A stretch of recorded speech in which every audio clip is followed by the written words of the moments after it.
Valheim. What is Valheim?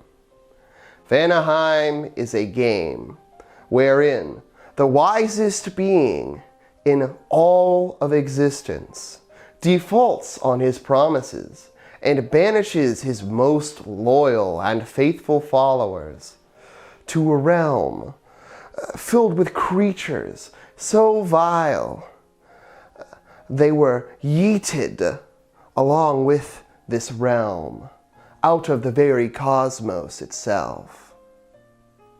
But I get ahead of myself.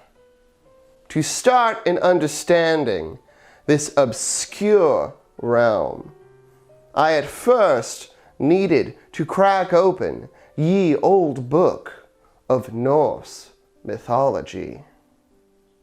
Valheim is a realm associated with fertility, health, wisdom, and other girly shit, which is for girls. Valheim is home to the Vanir, a sort of a subclass of Norse god associated with nature things. They include such deities as Njord, the sea god, and his unfortunately named sister, Nerthus. And who could forget such classics as the womanly fertility goddess, Freyja? Oh, and her frustratingly named fertility brother, Freyr. Valheim is a fascinating, though poorly understood, facet of ancient Norse mythology. Now, unfortunately for me, this game is indeed not actually called Valheim like I originally thought when starting this script. What? When was I supposed to pick that information up? When I bought the game on Steam? When I clicked on the logo to start the game? When I was in the launcher to start the game? The title screen? Or, I don't know, when it slapped it in front of me in huge letters during the game's intro. God, I wish I could fucking read!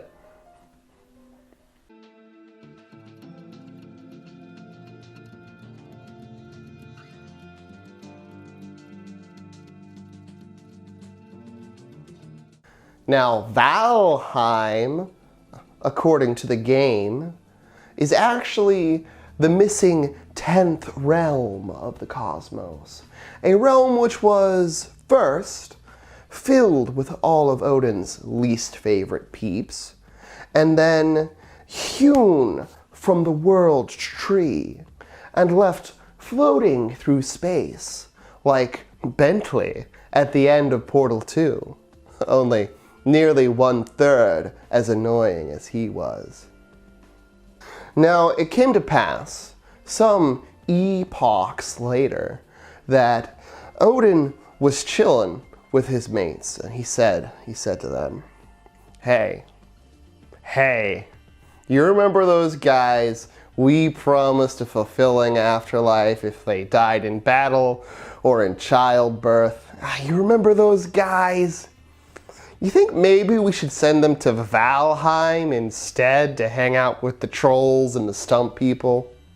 I mean, they're Vikings. They fucking love that shit. Now send forth the crows! Alright, POV time. So you're a warrior who has died heroically in battle, and thusly been carried in the talons of an oversized raven named Hugin to the world of Valheim. Actually, the creature who carries you at the start is called a wild Vitra. Get it right, nerd. Your new job and afterlife purpose is to turn this place into a paradise. So naturally, instead, you're going to spend all of your time warring with the local inhabitants for the various natural resources and internal organs. Now also, and this is a little off track, but as like a goblin brain side note here, this game does seem to have some reference to the works of children's author Astrid Lingdren. Specifically to her book and the 1984 film adaptation of Rania the Robber's Daughter. It's got stumpy gray dwarves and oversized crow things, and hell, there's even this runey stone, what's got her name on it. And why wouldn't they take a little bit of inspiration from the works of Astrid Lindgren? Her children's fantasy is some inspiring stuff. Books filled with colorful characters and fascinating depictions of mythical creatures. Creatures whose mention in this, the first part of the video, will allow me to segue seamlessly into the rest of it. You know, the video that you're watching right now.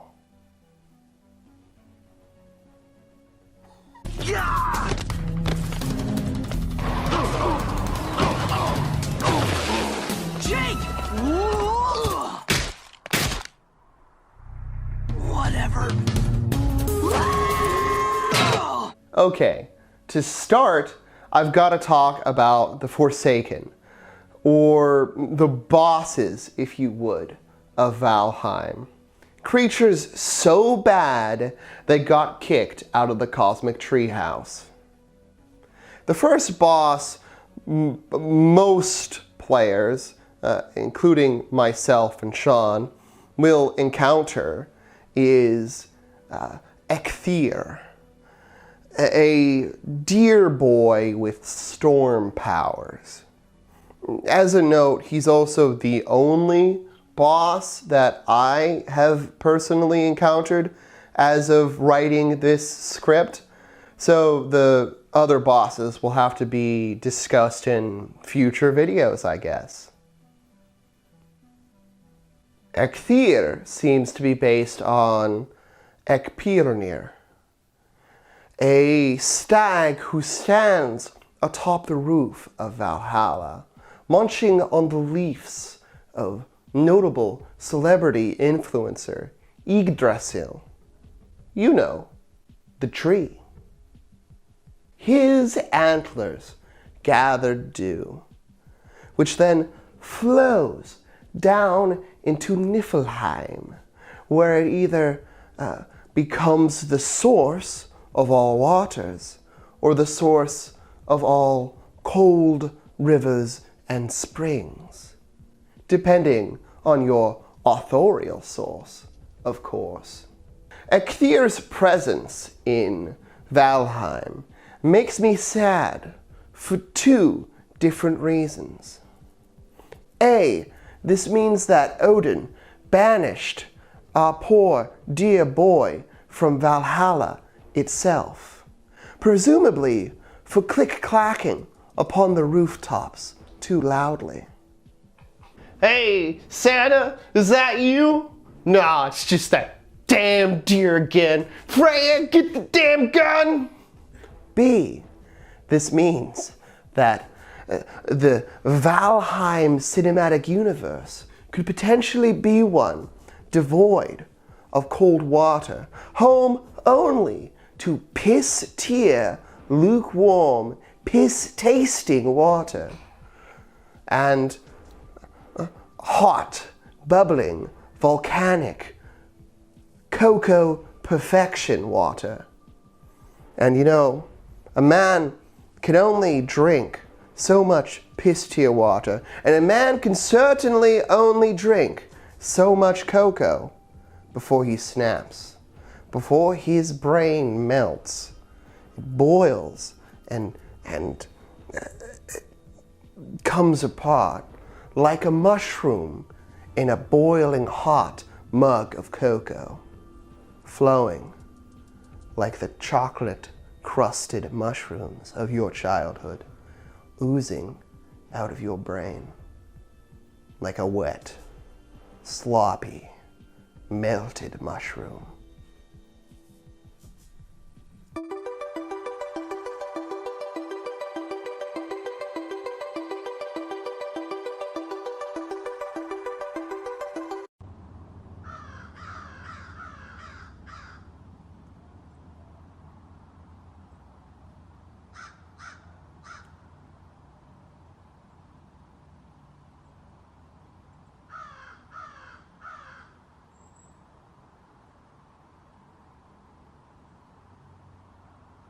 According to Norse mythology, Valkyries carry worthy heroes into the afterlife. So it must be said that according to Valheim's built-in tutorial and intro, Hugin must be the damned ugliest Valkyrie that there ever was. Oh my god, he's doing it again. I cannot believe this idiot would write an entire script and never notice the crow doesn't carry you to Valheim. Only an idiot could mistake a wild vitra for an oversized crow. Hugin is not a wild vitra, you claudulent clodoctopus. Maybe that's the reason why he's the one who carries you to Valhalla's trash tier alternative. I mean, you don't want to get your hopes up, do you? Also, I'm pretty sure Valkyries aren't crows, though I do appreciate how much this reminds me of Dark Souls, and how much of an urge this creates in me to trade away my silkies and my smooths. And you can call me crazy if you'd like, but I think this is one of those things that has a sort of a weird connection to Rania and the Robber's Daughter. You see, in the book, and also in the 1984 film, there are these sort of crow lady creatures, often referred to as harpies in English, and portrayed very much as harpies in a certain later Japanese rendition of Rania and the Robber's Daughter that somehow went on for multiple seasons. It confuses me.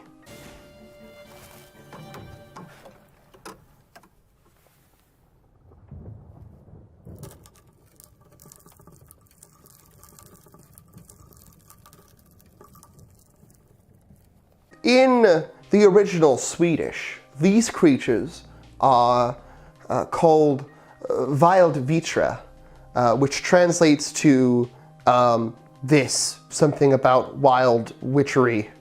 I forget, I wrote it down in the script, but then I erased it when I altered the script. It's madness. Now, it might just be the crow-likeness of this crow, or the people grabbiness of this crow, but to me it feels like there could definitely be a potential connection between Rania and the Robber's Daughter and this game right here. Also, Hugin is the name of Odin's pet raven, so it's probably that. Probably. Wish I'd found that out before I wrote this part of the script.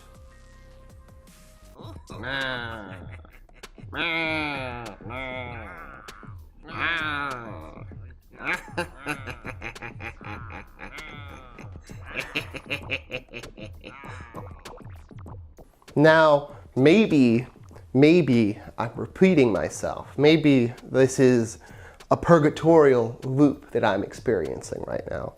Maybe I am crazy, but this, I think, is an actual bona fide reference to the works of Astrid Lingdren. There's no other place I can think of where you can see gray dwarves. The best part about these gray dwarves is that they're not Tolkien-ass dwarves. They're little tree-like, stump-like fairy fuckers who exist for no other reason other than to torment your sleepless nights.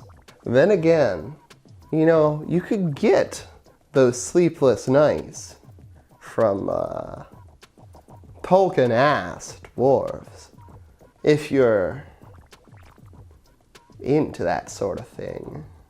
If you know what I mean. Yes.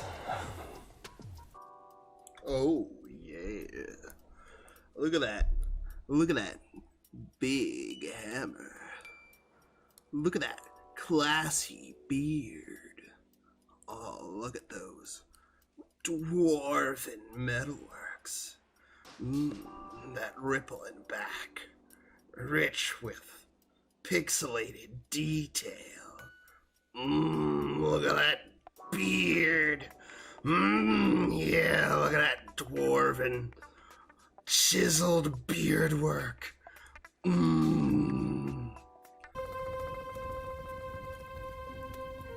Miserable no-good robbing trolls. Where the deuce is Gandalf? Left us again, just when a wizard would have been most useful. Okay, trolls. Trolls are a thing. They don't seem to be bothered by sunlight for some reason. And I am unnaturally bothered by wondering what they eat out in the Black Forest as they lumber slowly around. I don't know, maybe skeletons, copper ore, I don't know. What I do know is that they have a real 7 out of 10 troll snoz. Wallaby Mages, mythology, expertise, approved. Seal of approval right there. Excellent trolls. Undoubtedly, all this wealth was what brought the dragon. Scream! Scream! Frostworms really surprised me. No, really. You see, normally Scandinavia is home to all manner of dragons, lindworms, wyverns, and all manner of scaly people eater. But a surface level search for frost-breathing wyverns yielded no results. I found fire breathers, stormbringers, sea swimmers, and even one son of the Dwarf King himself. Apparently old King Dane's got some splaining to do, eh? But alas, I found no frost breathers. Apparently, my Viking ancestors were not afraid of the winter's cold. Then again, to live in Sweden, you'd have to prefer it pretty cold, wouldn't you? Undoubtedly, all this wealth was what brought the wolves. Now, I don't know much about the role of wolves in Scandinavian folklore and history. Hell, for all I know, the wolves of the Norwegian mountains are the apex predator of the European food chain. Now, what I do know is this. A troll creeps up on me, naked in the black forest, and spanks me harder than my wife after I make a lewd joke. 45 deets of damage. A wolf attacks me, head on, full leather, shield up. 85 damage. 85 damage. Ooh, ee, ooh, ooh, ooh, ah, ooh, ah, ooh, ah. Num num num brains, yes. Num num num brains, yes. Now, I haven't seen them as of writing this script, but my understanding is that fearsome Draugr can be found within Valheim's swampy wilds. Now, to understand what a Draugr is, you could think of them as a barrel white type of deal. Basically, they're dope-ass zombies who follow classic ghost rules. Draugr are typically bound to the earth by either greed or unfinished business, a la a ghost. And we're typically evil or unsavory characters in life, like a politician or a televangelist, or the type of politician endorsed by televangelists. Draugr can typically be seen causing a ruckus around their old neighborhoods or guarding the riches that they've been buried with, which they may or may not do in-game. I guess we'll find that out in part 2 of this series. That's right, we're taking this show on the digital road. Oh no, I'm not talking about the one on your fingers, you dexterous oaf. That's right, we'll be making more videos on Valheim. I'll be making videos on the lore of the world, and Sean will be making videos on our collective experiences within the game itself. Again, eventually, he'll get to it. I mean, look, things changed a lot after we figured out brewing and ships, okay?